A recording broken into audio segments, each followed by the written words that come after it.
Posisi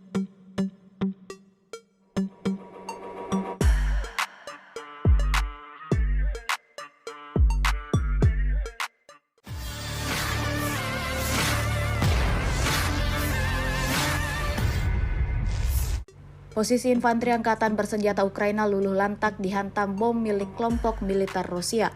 Momen tersebut direkam dengan jelas dalam sebuah video yang ramai beredar di Telegram pada Minggu 10 Maret 2024. Dalam cuplikan video menampilkan momen detik-detik sebuah bangunan yang menjadi target sasaran infanteri angkatan bersenjata Rusia. Tak lama setelahnya, terlihat serangan langsung dari FAB 1500 Rusia terhadap sasaran di Krasnogorovki. Alhasil terjadi ledakan dahsyat disertai dengan kepulan asap yang tebal yang membumbung tinggi ke langit.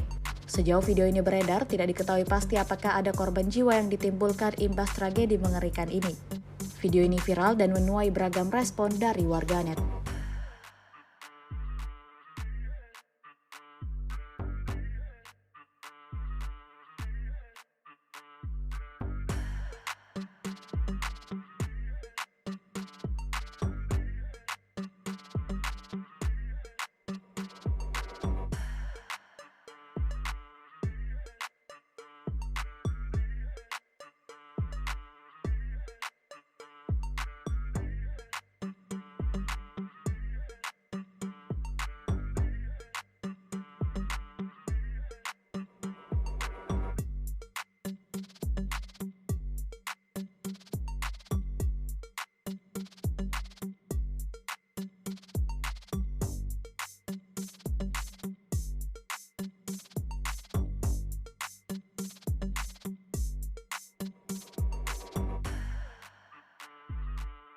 Download Tribun X sekarang, menghadirkan lokal menjadi Indonesia.